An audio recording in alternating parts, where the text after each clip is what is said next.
Ghost Coat Magazine welcomes in Alicia Dove Taylor of Cherry Bombs. How are you today? Hi, I'm doing well. Thank you so much for having me. Thank you so much for getting up and sharing part of your day with us and Ghost Cult. After you're on tour, you're busy doing a million things. I have sky high admiration for what you do and how much you do. I said right before we started recording, I did like a crash course on the entire Girl Gang series last night. I think I had watched two of them over the two Uh-huh. years or 3 years, and now I watch them all. Oh, And wow. on top of following your career, I've seen you live, so followed you. So a lot of interesting stuff to unpack. First of all, you're on tour, you're busy, and I think you have a performance tonight. If you're an album, I think so, or last Uh, night. I'm I'm teaching today. Okay, Yeah, tour last show was day before yesterday. No, 2 days ago. okay. And so now I'm backtracking along all the cities that we performed in and teaching dance workshops to people who went to the show if they want to come learn. That is amazing, and I don't think I knew that you did that. That is crazy and great. What a fantastic way to kind of flip it and reverse it back, perform, and then actually offer the ability to teach. And I don't know a lot of people that I've heard do that. Bands don't even do that. Actually, they'll do lessons in person in a city, or we used to Sure. before the terrible times. And Right. and as we chat today, again, of course, I hope that your family, your associates, your dancers, everybody's families are in one piece. The world is on fire. The world is at Yeah. war, and we're trying not to die from this virus. But I really appreciate that you're out there doing what you love and trying to bring a few minutes of enjoyment to people for escapism. Because if we didn't have these few moments, what would we do? We'd be even worse. Right, exactly. Thank you for saying that because it really hit me the other day where I was like, wow, I'm on this side of the world. And, what a privilege to be able to just sit here with my friends and toast to a successful tour. Meanwhile, on the other side of the world, or even on the other side of the country, or maybe on the other side of the city, all mayhem can break out, Mm. and is breaking out. And it's so conflicting on how to feel today. I think, we can be appreciative for the things that we have and the fortune, but also feel for those who are going through some really, really awful and disastrous and tough times. So I think everybody's just kind of like, whoa. And we're just all trying to do the best we can. And I think the important thing here is just to reach out and help one another if you can in any way, shape, or form.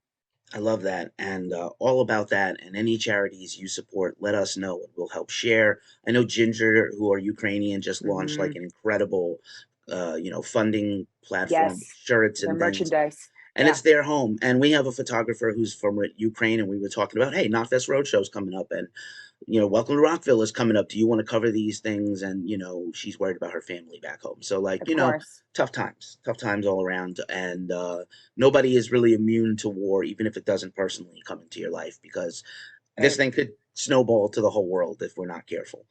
And Yeah. but at the same time, music and dance, this is what we love. Heavy music to get out our heavy feelings and our heavy emotions. And for those that don't know, maybe people have watched my channel, I have a soft spot for the performing arts anyway, because I come from a performing arts family. My mother was a dance teacher and a choreographer and a dancer, so Amazing. i have Amazing. I have an affinity for dance people. I went to the Fame High School. I'm not going to bother you with my backstory today, but I went to that school with like the TV show and the movie, and I Hmm. was around dancers my whole life. And I think people don't actually understand or appreciate what you do, having now enveloped myself in the Cherry Bombs world a little bit, and I've seen Macabrét and I've seen you live, and I still think people don't get it.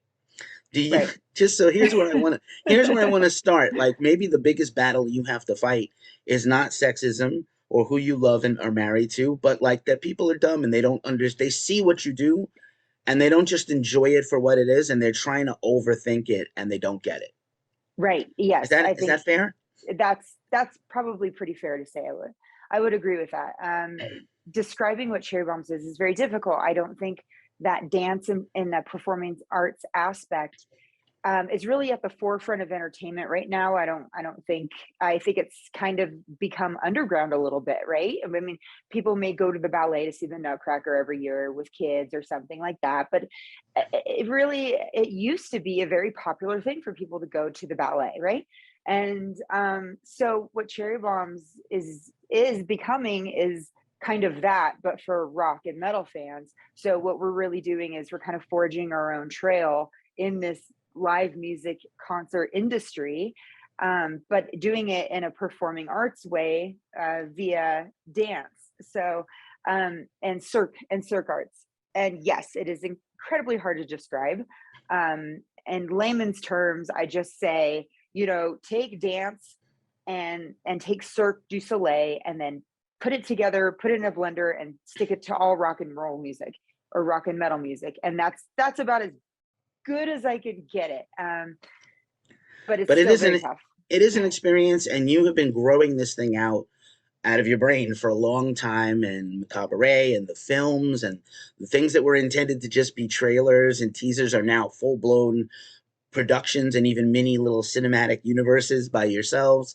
So to me, that's really interesting and really exciting that you are finding new ways to spin this out. And I feel like it's really, like you said, it's almost multidisciplinary, right? Not just you personally, because first of all, we're going to unpack I don't even know how you do what you do, but we're going to unpack how you manage everything in a second. But to talk about yourself and the other members of the troupe, it's all these different skills that they bring to the table and across the country, across the world.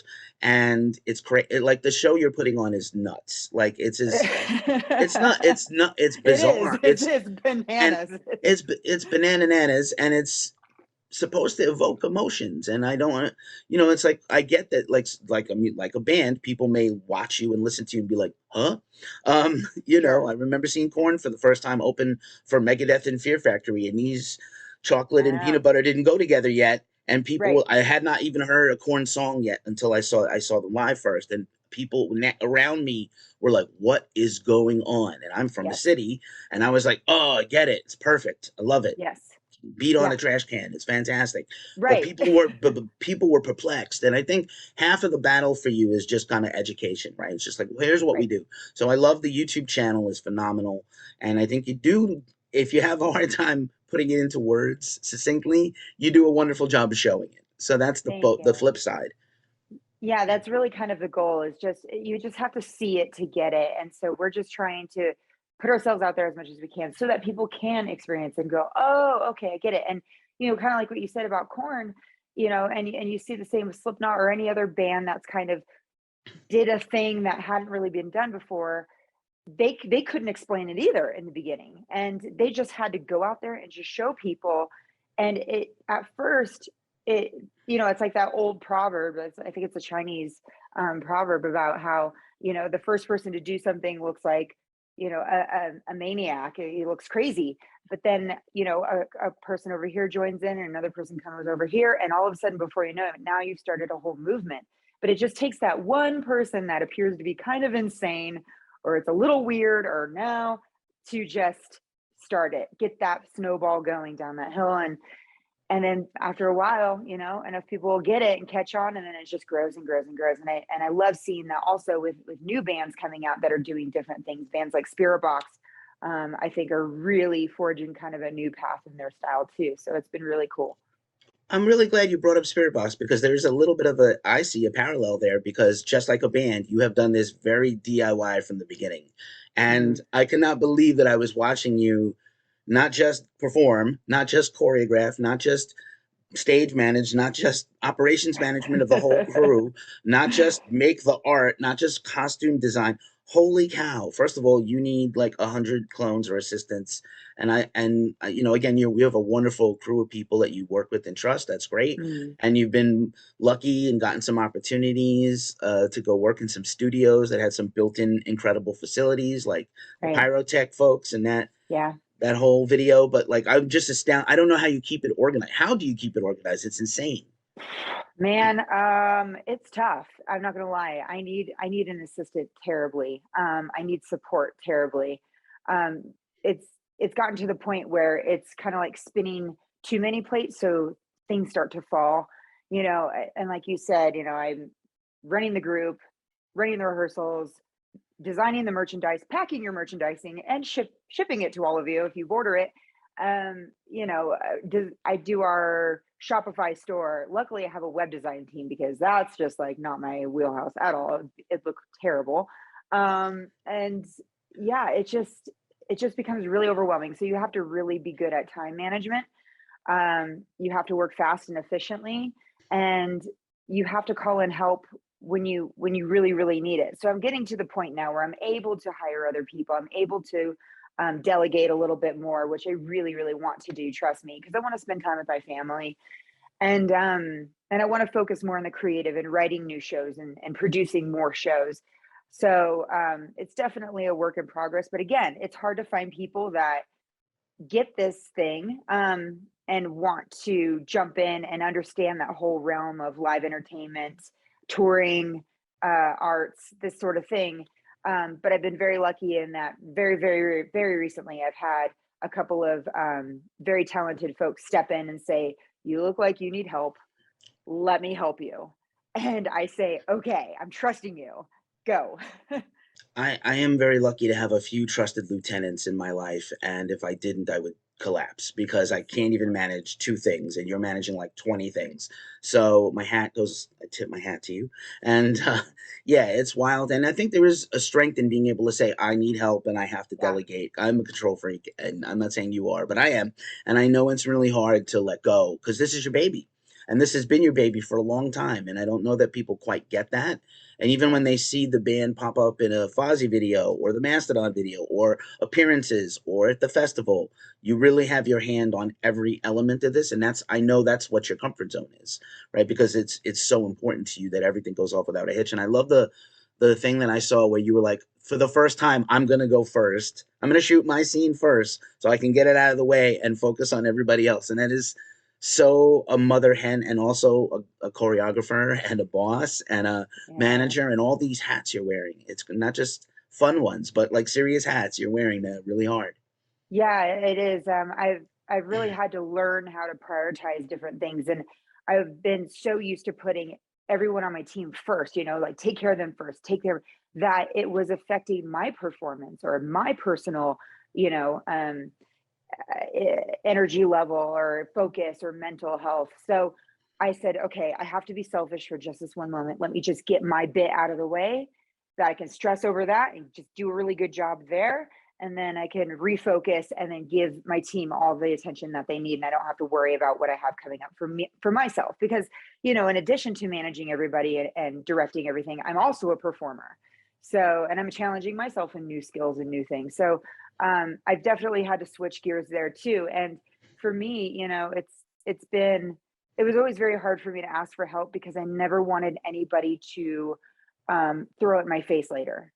That was my biggest thing. I had a really hard time. I never wanted anybody to say, "Well, I did this for you," so and because I've had that happen in the beginning of Cherry Bombs, and it hurt very badly, and so I never wanted anybody to like feel like I owed them something, because they stepped up to help me, and that's a very tough thing to wrestle with. Disappointment is a mother, let me tell you. And Yeah, it goes across every bit of people's work and lives, especially creative people.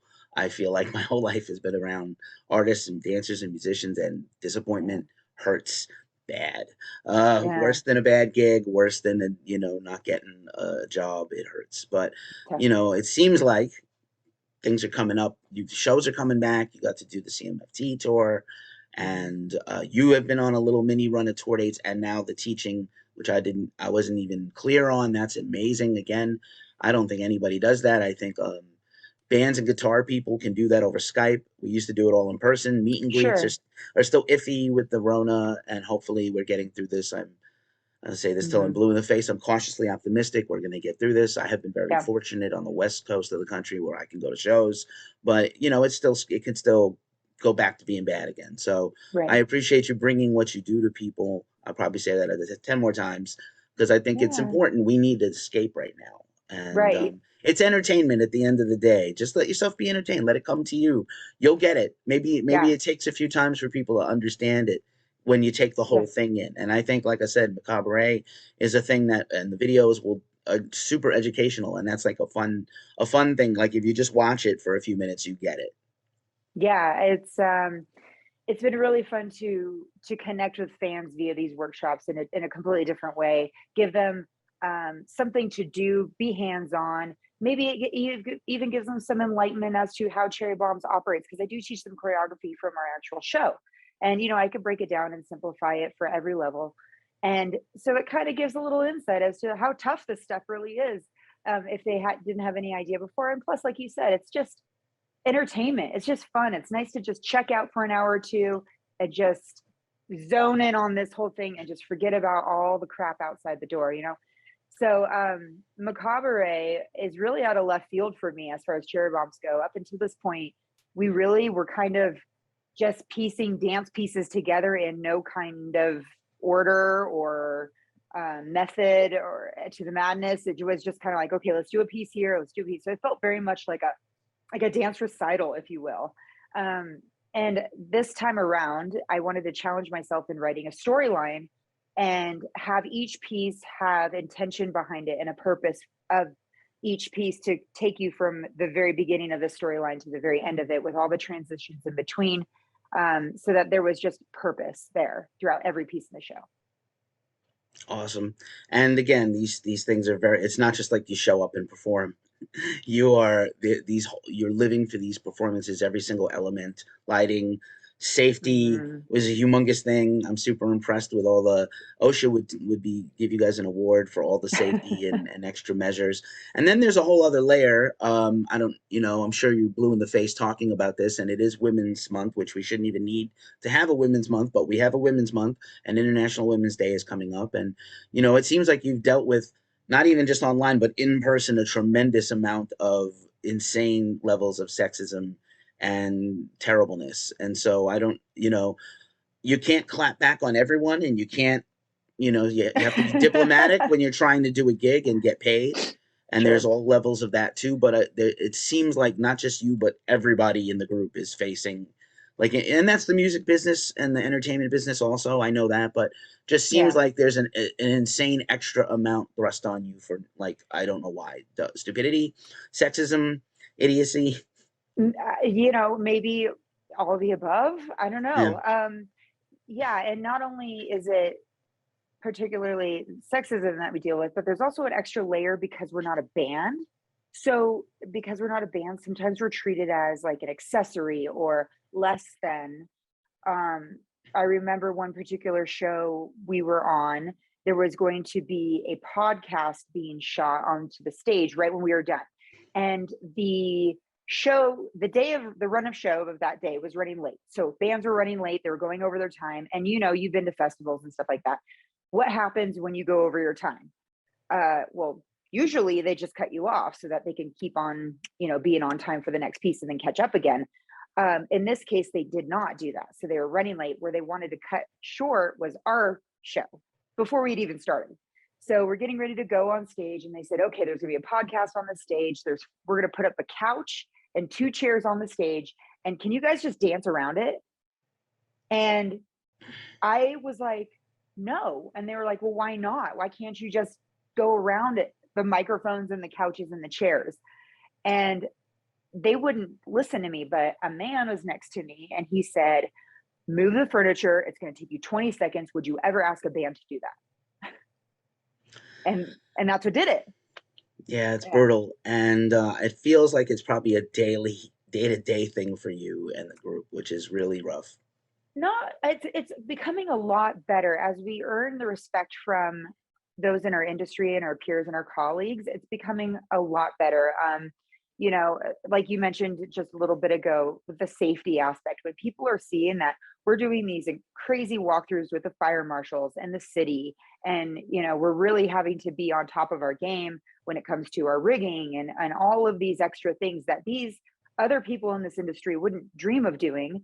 Then they go, oh, well, maybe they're not just these girls in their underwear shaking their butts on stage. Maybe there's like more to this. And so it kind of comes back to Girl Gang, really, and showing audiences and the public that no, that it's much more than that. It's much more involved. It takes much more training and education. And so maybe we do deserve some sort of respect. Right on. Keep and don't I get that this can all be a little soul crushing. You've had your fair share of people attacking you. First of all, if you just Google cherry bombs wrong, you're going to get a horrible country band. So we're going to link everything correctly in the description, so you don't get this terribly droll music that is not cherry bombs. Oh But yeah, boy. one word off will really ruin your life, Oh and boy. really ruin your Google day. But I know you've had to deal with a lot of trolls and bullying. Yeah. Part and parcel of that is being famous, and you're married to the most famous rock star in the world, in my opinion, right now, at least in our universe. But on the other hand, a lot of this stuff is just mean spirited and terrible. Like, Mm. George Carlin used to have a bit about, if you hear something on the radio you don't like, the radio has two knobs. One changes the station and the other turns it off. And it's just like, if you don't like something, just like in music or film, don't watch it. Leave it alone. Mhm. And the internet, as much as I love it, I work in social media and I've done a Yeah. bit of music marketing. It's brutal, and people have been really horrendous to you. And I loved watching that roundtable you did on your YouTube, and I recommend everybody go see it. I'm probably going to link that here also, Okay. because that Cool. specific episode, because it was really, I watched the whole thing. I was taking notes. I was like, first of all, your guy Jay is amazing, and He's amazing. You're right. the doctor/professor was also gave some really valid points. And I don't think people even realize now that they're doing it. They're just kind of punching through the screen with their words, Mhm. and they're in their little ivory tower, mom's basement, bedroom, living room, office, whatever, Mhm. phones. And we're just horrible to each other, and people have been really shitty to you, and it's horrible. Yeah, I think people in the public light are dehumanized a lot. You see it with everybody, and what people don't realize is that's a human behind that screen, and there's different rules to be played by these public figures, right? So, um, for instance, your Aunt Kathy can get engaged and get a new relationship and be super stoked about it. And her profile pic can be the two of them. And you even see this sometimes where like people's usernames are like Miss, John or John's wife or whatever it is, for her username. And they're like, oh, that's so cute. Aunt Kathy's happy. She's, living the dream. She's in love. But if a public figure does it, or someone who's not a public figure, like, I didn't think I was really a public figure when I got together with Corey at the time, um, does it, I'm bragging, I'm, shoving it in people's face. Corey's posting about it because he's happy too. But, I'm not here for that. Give me what I want to see. I just want to see your music. So stop posting about your girlfriend. And so it's very much comes from an entitlement, kind of toxic fandom place where fans dehumanize these public figures and treat them as something to be consumed for their own personal kind of selfish consumption. You post what I want to see, you do what I want you to do. I don't want to see this, so you're not allowed to do it. And it's a very controlling kind of weird, scary behavior that you start to see out of people when it comes to social media. And yet we all have a microphone, right? And I think some people hide under the guise of, well, it's just my opinion. I'm allowed to say my opinion. And then don't get me started on the whole freedom of speech thing, because that's not even what that means. But Right. There's um, a line. I think a yeah, lot of people on the internet are habitual line steppers, and it's great that people are clapping back. T. Snyder, Ice T, yeah, Corey. you see it. Sometimes you do see it, and Lizzie Hale has had to do it a lot. Like, you have to clap back sometimes, but you also Yeah. can't. If you feed the trolls, they just get worse, even on a small level of not celebrity people. So I urge people to just think about. If you got, some of it is jealousy, some of it is petty, and some of it is just shitty. And like, if that's your day and you need to live to create a Tumblr account to shit on you, or YouTube videos to analyze your wedding film. I saw a lot of gross shit last night, late at night, getting ready to talk to you today. So I'm offended, and it's not happening to me. So I think, and I'm granted, I'm a social media manager, so this is my life. But also, Mhm. be less terrible, everybody, and go live your life and do something else. Find somebody to celebrate and uplift, and don't be horrible. That's my word. Yeah, I guess it would be so nice to have the type of life where somebody who's not associated with you, who you'll never meet probably, who you've never spoken to, can affect you that much. Like, is your life that easy to where that's your tipping point? I feel like there's a lot of shitty things in the world, a lot of terrible things that happen. I mean, I know I've seen some awful things personally. and somebody marrying somebody else is not the thing that's gonna rock my world. It's not going to be the thing that makes me want to go berserk on the internet, because there's entirely way too more important things in life than that. Right on. And as a person who owns a music website that does a lot of news, I understand that negativity gets more clicks, and Yeah. I would caution my brethren who make a lot of money off of people clicking on stories about you and Corey, be more kind and be more civil, because if this is the person you're counting, oh, thank God Corey said something. What did Corey Taylor think today? So we could get a post.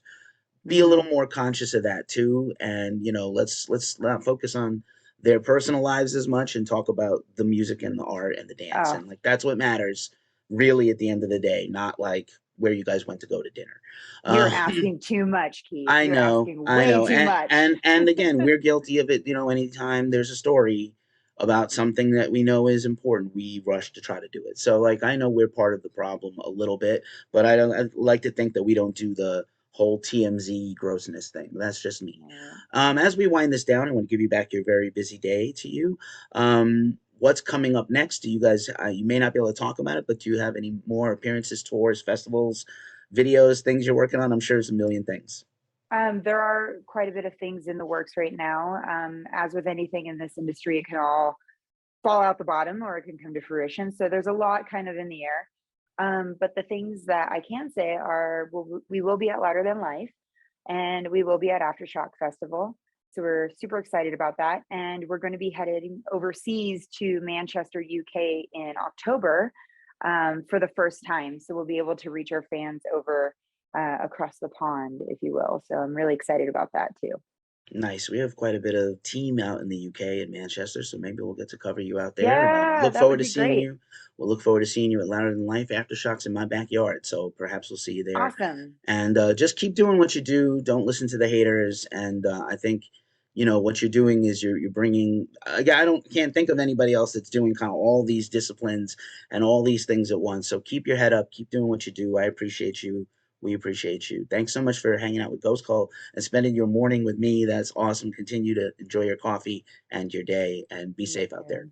Thank you so much. Thank you for having me. I really appreciate it. Thanks, Alicia. Have a great day. You too.